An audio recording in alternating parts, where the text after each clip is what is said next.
माँ की ममता। कमली अपने साल भर के बच्चे को लेकर घर के बाहर कदम रखी ही थी कि उसकी सास ने आवाज लगाते हुए कहा, सुन रे कमली, काम से लौटते वक्त पंडिताइन की दुकान से आध किलो नमक लेना ना भूलना। कमली कुछ क्षण के लिए ठहरी और हूं कहते हुए अपने रास्ते निकल पड़ी। दो बच्चों की मां कमली ठेकेदारों के यहाँ रोज भत्ते पर नौकरी करती है। एक दिन भी नहीं गई तो सैलरी कट।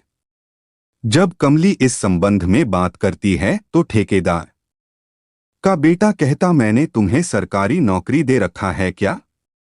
काम करना है तो करो वरना जाओ कहीं और काम की तलाश करो।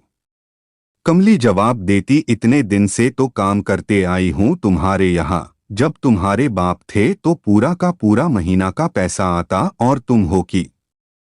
कमली कुछ कहती कि वहां मौजूद औरतों में से एक ने उसे इशारा से अपने पास बुला लिया। सुलेखा ने कहा, क्यों कमली, उस गवार से क्यों मुंह लगाती हो? उसे हमारे तुम्हारे जैसे अक्ल नहीं है। अक्ल होता तो मरते हुए बाप को बचा नहीं लेता। चंद पैसों की खातिर अपने बाप को मार डाला। कमली अंधेरा होने से पहले घर वापस आ गई। आते ही सासू ने पूछा, क्यों रे कमली, पंडिताइन की दुकान से नमक लाई कि नहीं? कहीं दिख नहीं रही। कमली झूठ बोली, पंडिताइन की दुकान बंद था। किसी ने हमें बताया कि वह आपने नहर चली गई है। सास ने कहा, आज बिना नमक ही साग बनाना पड़ेगा। देख आ रामुआ के बीबी के पास मुझसे भी बीते दिन मांगकर 1 तोला नमक ले गई थी। कमबख्त लौटाई नहीं है। अब तक कमली की आवाज नहीं सुनकर सासू बोली, कहाँ मर गई? कुछ ना बोल रही है। कमली अपना हाथ मुंह धोते हुए आवाज लगाई, आ रही हूं। चिल्ला क्यों रही हो? चिल्लाऊं क्यों? नहीं, इतनी देर से बकबक किए जा रही हूं और एक शब्द बोलने का नाम नहीं ले रही है। कमली अपना पैर पटकते हुए आई और सास के पास आकर खड़ी हो गई। खड़ी ही रहेगी, जा रामुआ के बीवी के पास 1 तोला नमक लेती आ। जल्दी कर, अंधेरा होने वाला है। जंगली जानवरों का आना शुरू हो जाएगा। सबके दरवाजे बंद हो जाएंगे और हां देखना, कल मुंहा पीकर नशा में कहां पड़ा हुआ है।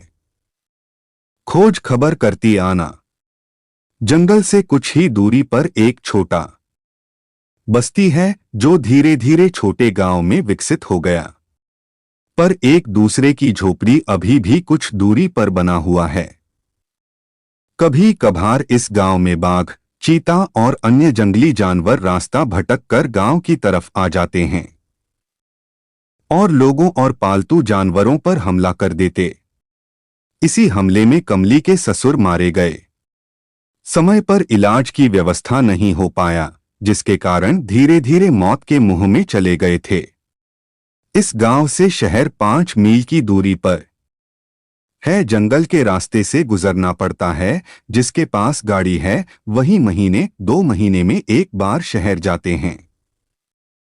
ऐसे भला कौन शहर जाने के लिए इतना जोखिम उठाए? ये लोग कई वर्ष पहले औरंगजेब के डर से यहां भागकर चले आए थे। तब से यही इन लोगों का बसेरा हो गया। इस तरह के छोटे छोटे गांव 8-10 होंगे जो जंगल के पास ही है। इस गांव की आबादी लोगों के बढ़ने से पहले ही जानवरों के शिकार हो जाते हैं, क्योंकि शहद और मछली की तलाश में अपने गांव से दूर चले जाते हैं। कुछ रास्ता भटक जाते तो कुछ शेरों के शिकार हो जाते हैं। बच भी जाते तो किसी काम के नहीं रहते। कमली 1 तोला नमक लेकर अपने पति रामस्वरूप को खोजने निकल पड़ी। जानवरों के आने के खतरे का डर लग रहा था। सभी जगह रामस्वरूप को खोज लिया पर कहीं नहीं दिखाई दिया। कमली ने सोचा, जिंदा रहा तो आएगा, नहीं तो। दरवाजा खोलकर कमली अंदर गई। दोनों बेटे के साथ उसकी सास सो रही थी। सामने खटिया पर सुबह का सूखा रोटी पड़ा हुआ था। उसने सोचा, वही खाकर अपनी भूख मिटा लिया होगा। कितने रात इन लोगों ने बिना खाए सो गए थे। उसकी आंख लगी ही थी कि बच्चे की रोने की आवाज सुनकर जगी। अपने 1 साल के बच्चे को तेंदुए दबाकर जा रहा था। इसने घर में रखे भाले से उसके ऊपर वार कर दिया।